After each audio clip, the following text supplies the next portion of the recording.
Bonjour. Bonjour, chers élèves. Alors, nous avons vu, dans les modules précédents, on avait parlé des nouvelles réalistes, écrites par Guy de Maupassant. Et dans ces nouvelles réalistes, je cite par exemple la ficelle et je cite aussi Auchan. On avait vu les techniques pour écrire des nouvelles réalistes. À partir d'aujourd'hui, on va avoir un autre type de nouvelle, c'est la nouvelle fantastique. C'est le module 3, lire une nouvelle fantastique. On va étudier et lire la nouvelle d'Hill, la Vénus d'Hill de Prosper Mérimée. C'est une séance d'étude de texte qui va durer seulement 1 heure. Et notre objectif principal, c'est quoi? C'est reconnaître la fonction de l'incipit dans une nouvelle fantastique. Le passage qu'on va étudier, ça se situe au début de la nouvelle. Ça commence avec « Je descendais » jusqu'à ma curiosité. Alors, quelqu'un va nous lire le texte. Allez-y, monsieur. Je descendais le dernier coteau du Canigou, et bien que le soleil fût déjà couché, je distinguais dans la plaine les maisons de la petite ville d'Hill, vers laquelle je me dirigeais. « Vous savez, dis-je au Catalan qui me servait de guide depuis la veille, vous savez sans doute où demeure M. de Pérorade ?»« Si, je le sais, s'écria-t-il. Je connais sa maison comme la mienne, et s'il ne faisait pas si noir, je vous la montrerai. C'est la plus belle d'Hill, il a de l'argent. Oui, monsieur de Pérorade, et il marie son fils à plus riche que lui encore. Et ce mariage, se fera-t-il bientôt? Lui demandai-je. Bientôt? Il se peut que déjà les violons soient commandés pour la noce. Ce soir, peut-être demain, après-demain, que sais-je?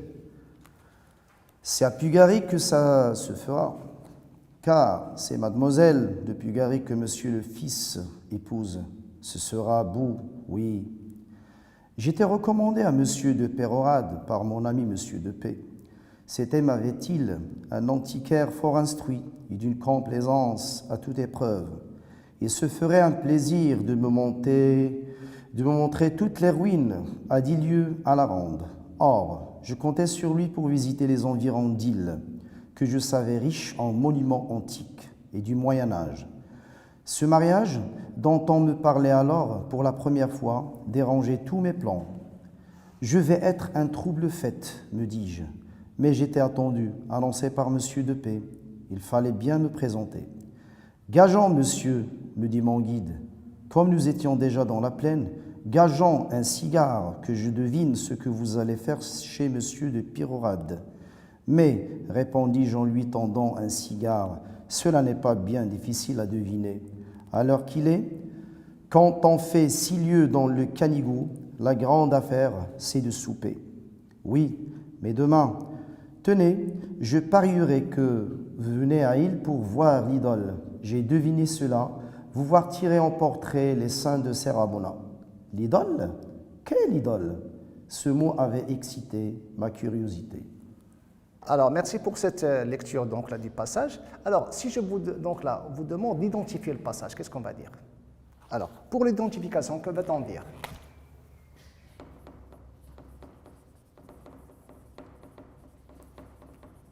L'identification du passage. Vous savez que pour identifier un texte, on utilise 2 éléments, le genre et le type. Alors, le genre, on a le genre et on a le type. Alors, on a quel genre de texte?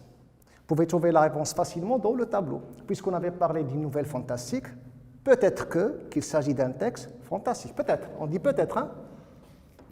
Donc, le genre fantastique. Et bien entendu, on ne va pas être sûr et certain. On va mettre un point d'interrogation. Pour le type, le texte qu'on vient de lire votre collègue, c'est quel type de texte? Il s'agit d'un texte narratif. Voilà. Donc là, on vient de lire et identifier le texte. Maintenant, on passe au 2e stade, c'est relever les axes sur lesquels on va travailler. Alors, après concertation et d'après les réponses que vous avez données, on a convenu 2 axes. Le premier axe, c'est, je vais mettre le rouge. L'axe 1, qu'est-ce qu'on va étudier? Alors, dans l'axe 1, qu'est-ce qu'on va étudier? On va étudier comment le cadre spatio-temporel peut-il être étrangement réaliste. cadre spatio-temporel peut être étrangement réaliste. C'est-à-dire comment et par quel moyen l'écrivain il a transformé un cadre réel en un cadre qui est un petit peu étrange. Et le deuxième axe, l'axe sur lequel on va travailler, c'est on va voir comment l'étrange peut-il être présent à travers les noms et la présence d'un personnage, d'un objet qui est curieux. Hein? L'étrange, à travers les noms et la présence d'un objet qui est curieux. Voilà, ça va? Vous avez retenu deux axes? On a le premier, c'est on va étudier le cadre spatio-temporel qui peut devenir de façon étrange. Et deuxièmement, l'étrange à travers les noms des personnages et la présence d'un objet qui est curieux. Alors, on va relever, s'il vous plaît. On va relever donc là le cadre spatio-temporel. Qu'est-ce que vous avez relevé comme lieu? Voilà. Pardon. Ici, donc là, les noms des personnages. Les noms des personnages et la présence d'un objet qui est curieux. Alors, donc, s'il vous plaît, où se passe l'action? Où se passe l'action? Le cadre. Qu'est-ce qu'on a comme lieu? Qu'est-ce que vous avez trouvé comme lieu? Hein? Vous avez premièrement le couteau du caniveau. Un couteau du caniveau.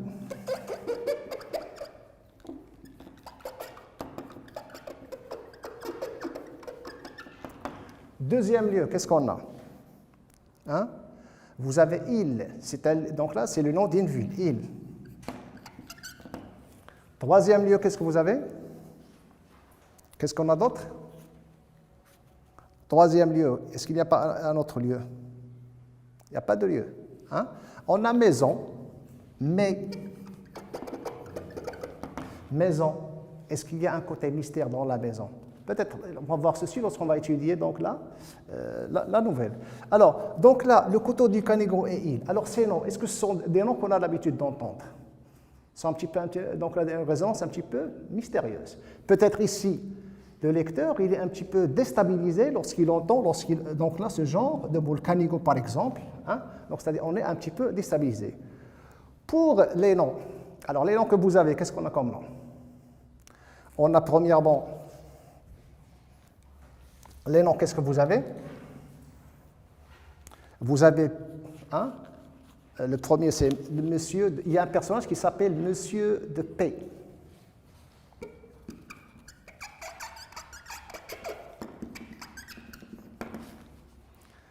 On a ensuite,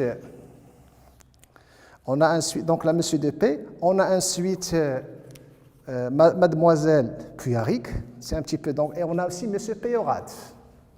Monsieur Péorade.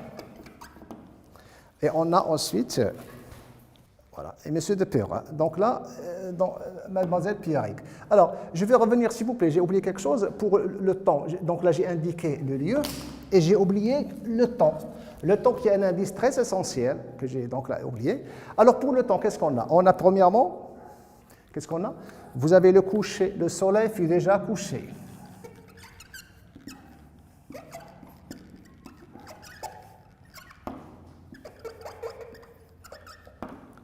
On a ensuite un autre indice, c'est ce soir.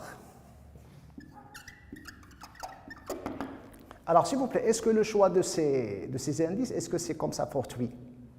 C'est un choix calculé. Pourquoi? Parce que le soir et le soleil, donc là qui est couché, donc là, elle installe l'obscurité. Et l'obscurité, donc là, on a un cadre un petit peu fantastique.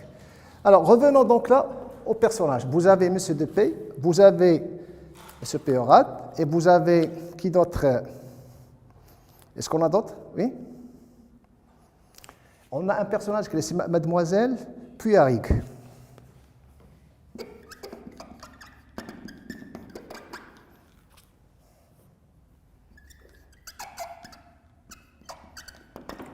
Alors, s'il vous plaît, si on assemble ces éléments-là, donc on est ici dans le début du texte et on assemble ces éléments-là, le lecteur il est un petit peu déstabilisé. Il n'a pas l'habitude de voir ce genre de texte.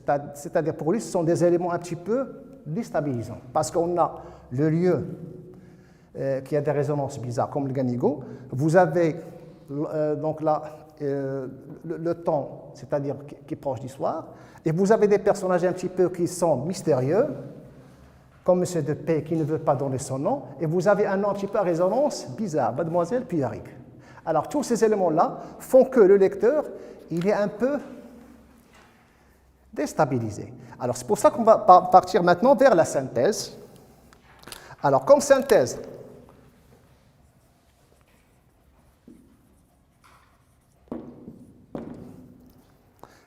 qu'est-ce qu'on pourrait dire?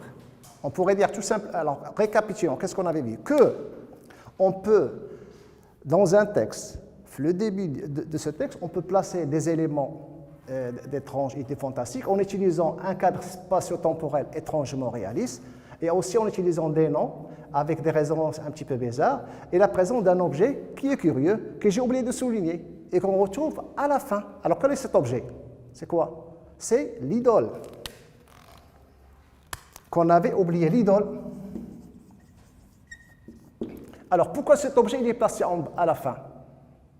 Peut-être pour attirer la curiosité, pour créer le suspense chez le lecteur. Alors, comme synthèse, qu'est-ce qu'on pourrait dire?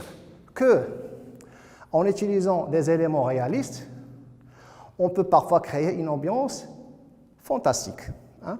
Donc là, on peut créer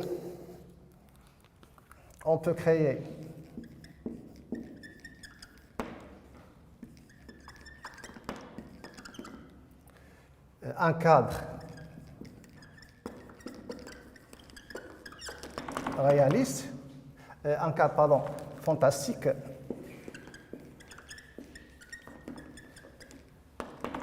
en utilisant par exemple, qu'est-ce qu'on vient de dire? En utilisant des éléments annonciateurs du fantastique,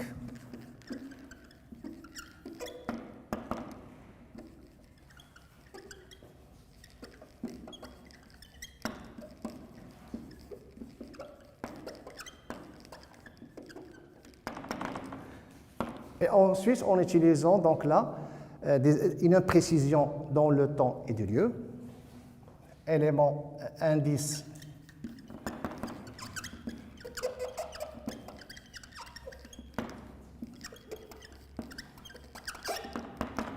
temporel imprécis, et en utilisant enfin la présence d'un objet qui est curieux. Présence d'un objet curieux.